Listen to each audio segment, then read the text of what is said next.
Bonjour, nous sommes le lundi 17 novembre 2014 et je vais vous parler de la question des alphabets et notamment du problème de l'alphabet hébraïque. Ou plutôt de l'utilisation de l'alphabet hébraïque en hébreu moderne. Ils me diront, évidemment, si c'est l'hébreu moderne, il faut que ça s'écrive en alphabet hébraïque. Ce n'est pas si simple que cela, du tout. Un alphabet, ce n'est jamais qu'un outil. Il n'a pas à être associé à une langue en particulier. L'alphabet latin, on sait quel est son destin.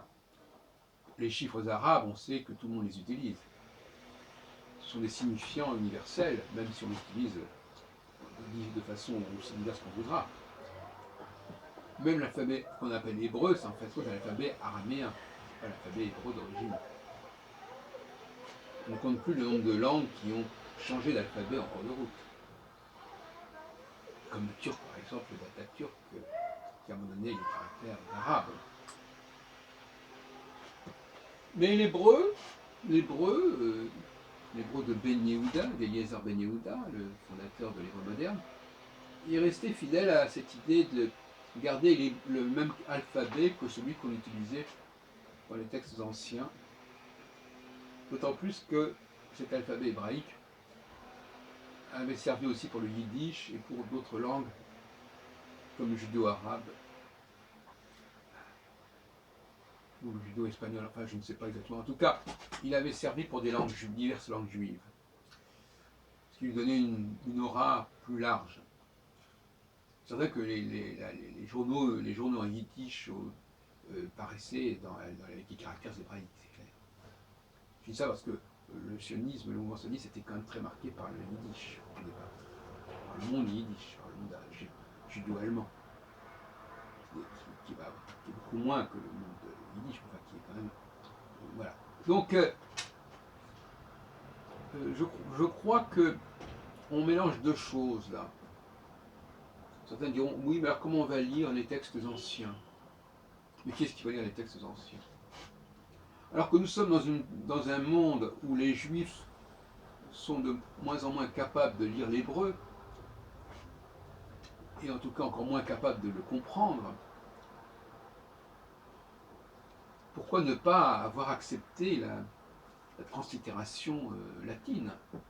Ça aurait facilité infiniment l'intégration des juifs en Israël, et ça aurait facilité même leur acquisition de l'hébreu moderne.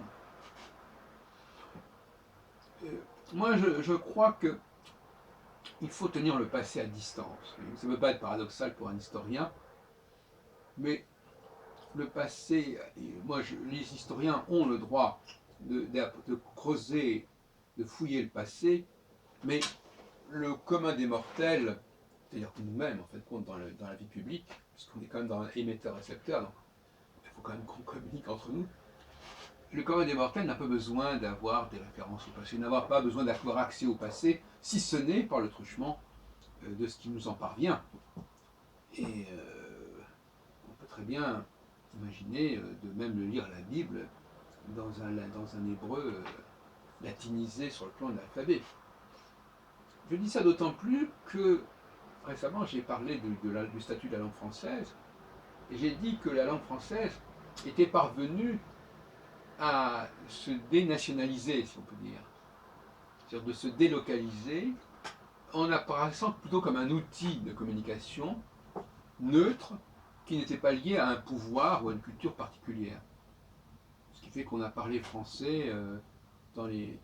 On a parlé français dans les lieux les plus divers, de Bruxelles, qui était à l'époque hostile à la France, avec Charles Quint, jusqu'à Moscou, etc. Et puis, le français est entré ici, comme on le sait, dans un très grand nombre de langues. Donc, les signifiants français, etc., tout ça, c'est une sorte d'alphabet sémantique, si on veut, ou sémiotique. Et je n'aime pas beaucoup ces résistances qui sont assez dérisoires, puisque même l'hébreu moderne s'est ouvert considérablement d'abord au nom propre, qu'il ne peut pas éviter, et à des mots étrangers, à des emprunts étrangers, souvent latinisés, presque toujours d'ailleurs. Et donc finalement, bon, il n'est peut-être pas trop tard, hein, mais je crois que Israël aurait eu beaucoup à gagner à utiliser un alphabet latin pour l'hébreu moderne. Ça a été une erreur stratégique qui aura certainement pénalisé un très grand nombre. Alors, ça aura pénalisé deux catégories de personnes. Ceux qui ne sont pas venus, bien entendu, parce qu'ils n'avaient pas accès à l'hébreu latinisé, et ceux qui sont venus parce que finalement, ils se sont lassés et ils sont revenus vers leur langue d'origine, tout en restant en Israël. D'où une grande partie de la littérature, des publications, des périodiques, qui est en langue non hébraïque, que ce soit en russe, ou que ce soit en français ou en anglais. Et puis, de toute façon, l'hébreu, en gardant ces caractères antiques, il s'est en quelque sorte constitué un ghetto linguistique, d'autant plus que, comme on sait, l'hébreu, sauf dans les livres de prière, ou sauf dans la Bible, dans les domaines liturgiques, l'hébreu s'écrit sans les voyelles. Alors, comme vous imaginez tout le travail que ça représente.